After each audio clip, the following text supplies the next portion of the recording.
ناظرین، کئی بار رات کو ایک طرف دباؤ ڈال کر لیٹے رہنے سے، دن کے وقت بھی ایک ٹانگ پر دباؤ ڈال کر دیر تک بیٹھے رہنے سے، یا پھر ایک ہی پوزیشن پر زیادہ وقت کھڑے رہنے سے جسم کا کوئی حصہ سن ہو جاتا ہے۔ خاص طور پہ ہاتھوں پیروں میں یہ مسئلہ زیادہ پایا جاتا ہے۔ اس کے ساتھ ہی ہاتھوں پیروں میں چونٹیاں سی رینگتی محسوس ہوتی ہیں، کبھی ہاتھ پاؤں ٹھنڈے بھی ہوتے ہیں اور کبھی ہاتھوں پیروں میں جھنجھناہٹ سی محسوس ہوتی ہے۔ اصل میں جب ایک ہی پوزیشن میں آپ ایسے طریقے سے لیٹے ہوں یا بیٹھے کام کر رہے ہوں جس سے آپ کے جسم کا کوئی حصہ دب رہا ہو، کوئی نس دب رہی ہو، تو اس حصے میں بلڈ سرکولیشن پراپر نہ ہونے کے باعث آکسیجن صحیح طریقے سے نہیں پہنچ پاتی، جس کی وجہ سے بدن کا وہ حصہ سن ہو جاتا ہے۔ تھوڑی دیر جب آپ اپنے ہاتھوں پیروں کو حرکت دیتے ہیں، ہلاتے گھماتے ہیں، تو دوران خون وہاں پہنچنے لگتا ہے اور یہ پرابلم ختم ہو جاتی ہے۔ ایسا کبھی کبھار ہوتا ہے جس پر خاص دھیان نہیں دیا جاتا، لیکن اگر یہ مسئلہ شدت اختیار کر جائے، بار بار ہونے لگے، بار بار آپ کے ہاتھ پاؤں سن ہونے لگیں یا پھر ہمیشہ سن رہنے لگیں، تو پھر اس کے علاج کی طرف ضرور دھیان دیا جانا چاہیے اور سستی کا مظاہرہ بالکل نہیں کرنا چاہیے۔ اس موضوع پر ہم پہلے بھی ایک ویڈیو بنا چکے ہیں جسے 10 لاکھ سے زائد افراد نے دیکھا اور بے شمار لوگوں نے پسند بھی کیا۔ اس ویڈیو کا لنک آپ کو اوپر آئی بٹن میں مل جائے گا، آپ اسے بھی ضرور دیکھیے۔ یہاں اس ویڈیو میں بھی ہم آپ کو اس مرض کی وجوہات، اسباب اور کچھ بہت ہی مفید اور مؤثر ترین گھریلو نسخوں کے بارے میں بتانے والے ہیں۔ ویڈیو کو لائک کر کے چینل کو سبسکرائب اور بیل کے بٹن کو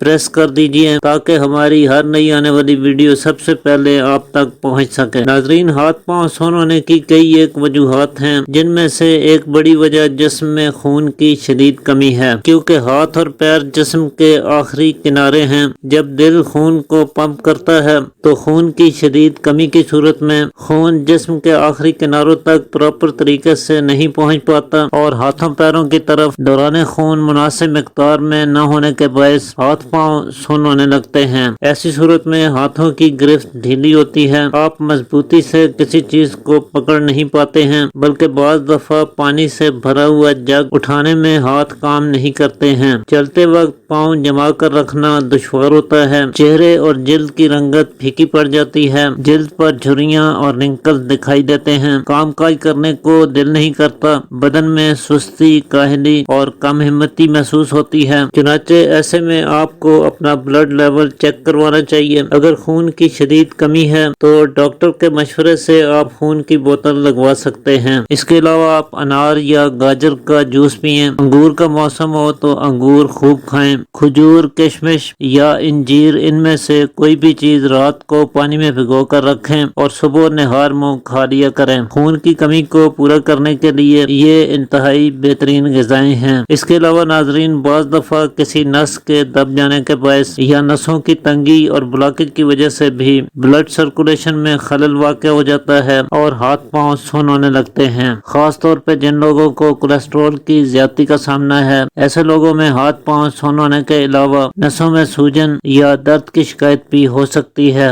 ایسی صورت میں آپ کو نسوں کی تنگی اور بلاکج کو دور کرنے والی غذاؤں کا استعمال کرنا چاہیے۔ ٹھنڈے پانی کا استعمال بالکل بند کر دیجیے اور پینے کے لیے ہمیشہ تازہ پانی یا وارم واٹر کا استعمال کیجیے۔ دیسی اجوائن، سونڈ یعنی خشک ادرک اور سفید زیرہ، تینوں ہم وزن باریک پیس کر رکھ لیجیے اور 3 گرام کی مقدار میں صبح شام کھانے کے بعد 2 مرتبہ تازہ پانی سے استعمال کریں۔ کولیسٹرول کی زیادتی کو کنٹرول کرنے کے لیے اور نسوں کو کشادہ کرنے کے لیے، نسوں کی بلاکج یا شریانوں کی تنگی سے نجات دلانے کے لیے انتہائی مفید اور مؤثر نسخہ ہے۔ اسی طرح آپ کھانے کے بعد چٹکی بھر دیسی اجوائن استعمال کر سکتے ہیں، یہ بھی دوران خون کو بہتر بناتا ہے۔ نسوں کے دب جانے کے باعث یا شریانوں کی تنگی کی وجہ سے اگر ہاتھ پاؤں سن ہوتے ہوں تو دیسی اجوائن کا استعمال مفید ثابت ہوتا ہے۔ بعض دفعہ گردوں کے انفیکشن کے باعث یا گردوں میں زہریلے ٹاکسنز کے جمع ہونے کی وجہ سے ہاتھ پاؤں سن ہونے کی شکایت ہو جاتی ہے، خاص طور پہ اگر پیشاب مکمل طور پہ کھل کر نہ آتا ہو، جیسا کہ ڈائبٹیز کے پیشنٹس میں عام دیکھا گیا ہے کہ جب انہیں پیشاب کم کرنے والی ادویات کا استعمال کرایا جاتا ہے تو کچھ عرصے کے بعد ان کا بلڈ پریشر بھی تیز ہونے لگتا ہے اور ہاتھ پاؤں سن ہونے شروع ہو جاتے ہیں۔ ایسے میں بھی کیونکہ دوران خون جسم کے اوپر کے حصوں کی طرف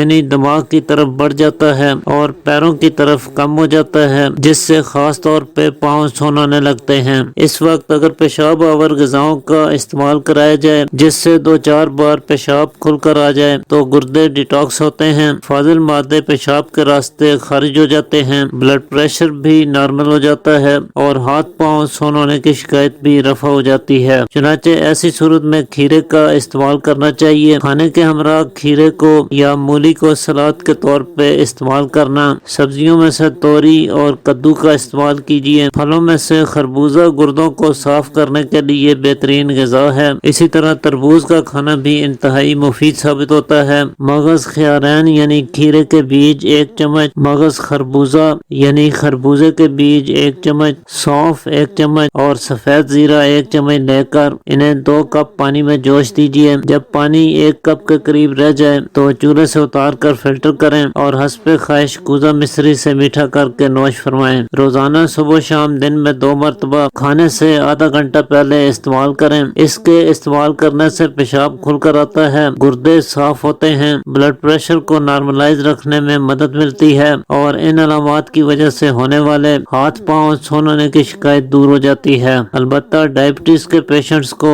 اس میں کوزہ مصری کا استعمال نہیں کرنا چاہیے۔ اس کے علاوہ ناظرین، کچھ ضروری نیوٹرنٹس کی کمی کے باعث جب ہمارے بدن میں شدید کمزوری پیدا ہونے لگتی ہے، خاص طور پہ اگر پٹھے اور اعصاب کمزور پڑ جاتے ہیں جیسے کہ iron, calcium, vitamin B12، potassium یا میگنیشیم کی کمی کے باعث اگر اعصابی کمزوری پیدا ہو جائے تو اس کی وجہ سے ہاتھوں پیروں کے اعصاب کمزور پڑ جاتے ہیں، ہر وقت تھکن اور سستی کا احساس رہتا ہے، دماغ کمزور ہو جاتا ہے، آنکھوں کی روشنی کم ہونے لگتی ہے، بدن کے پٹھوں میں کہیں نہ کہیں درد ہوتے رہتے ہیں، ٹانگوں میں، پنڈلیوں میں، کمر میں یا کندھوں کے پٹھوں میں درد ہوتے ہیں۔ لہٰذا ایسی صورت میں آپ کو پٹھوں کی کمزوری کو دور کرنے اور اعصابی کمزوری سے نجات حاصل کرنے کے لیے کشمش کا استعمال کرنا چاہیے۔ چنانچہ 21 دانے کشمش کو اچھی طرح صاف کر کے رات کو 1 کپ پانی میں بھگو کر رکھ دیجیے اور صبح سویرے نہار منہ اسے کھا لیا کیجیے۔ خون کی کمی، اعصابی کمزوری یا پٹھوں کی کمزوری کے باعث ہاتھوں پیروں کے سوننے کی صورت میں یہ انتہائی لاجواب فوائد کا حامل ہے۔ اسی طرح آپ 3 عدد انجیر رات کو پانی میں بھگو کر صبح خالی پیٹ استعمال کر سکتے ہیں۔ اس کے ساتھ ہی آپ ہاتھوں پیروں پر مالش بھی ضرور کیجیے۔ پرانے وقتوں کے لوگ دیسی غذائیں کھانے کے ساتھ ساتھ مالش بھی کیا کرتے تھے جس سے ان کے اعصاب اور پٹھے آخری عمر تک مضبوط رہا کرتے تھے۔ چنانچہ آپ بھی ہاتھوں پیروں کی مالش ضرور کیجیے۔ اگر آپ کو دیسی گھی مل جائے تو روزانہ رات کو سونے سے پہلے ہاتھوں پر، پیروں پر، ٹانگوں اور پنڈلیوں پر اس سے 15 منٹ کے لیے مالش کیا کریں۔ دیسی گھی نہ مل سکے تو تلوں کا تیل استعمال کیجیے۔ ایسا کچھ دن کرنے سے آپ کے ہاتھوں پیروں میں نئی جان آ جائے گی، ہاتھوں کی گرفت مضبوط ہوگی، بلڈ سرکولیشن میں بہتری پیدا ہوگی، پٹھے مضبوط ہوں گے اور ہاتھ پاؤں سوننے کی شکایت ختم ہو جائے گی۔ اسی طرح بعض دفعہ ہاتھ پاؤں سوننے کے ساتھ ساتھ ٹھنڈے بھی رہتے ہیں۔ ایسے لوگوں کو سردی زیادہ لگتی ہے، امیون سسٹم کمزور پڑ جاتا ہے، یہ بلغمی مزاج کے افراد ہوتے ہیں، اکثر نزلہ زکام، سردی بخار میں مبتلا ہوتے رہتے ہیں۔ ایسے لوگوں کو دارچینی کا استعمال کرنا چاہیے۔ دارچینی باریک کر کے رکھ لیجیے اور 1 چمچ شہد میں چٹکی بھر دارچینی کا پاؤڈر ملا کر رات کو سونے سے پہلے کھا لیا کریں، یا سبز پتی کے قہوہ میں 2 ٹکڑے دارچینی اور 2 عدد لونگ شامل کر کے رات کو سونے سے پہلے 1 کپ پی لیا کریں۔ ایسا کرنے سے آپ کا امیون سسٹم مضبوط ہوگا، قوت مدافعت میں بے پناہ اضافہ ہوگا، سردی کم لگے گی اور ہاتھ پاؤں سوننا یا ٹھنڈے رہنا اس سے نجات مل جائے گی۔ اس کے علاوہ ناظرین، زیادہ دماغی محنت کرنے سے بھی اس مرض میں اضافہ ہوتا ہے، کیونکہ ایسی صورت میں بھی دوران خون دماغ کی طرف زیادہ ہو جاتا ہے اور پھر ایسے لوگ اکثر دن بھر پاؤں لٹکائے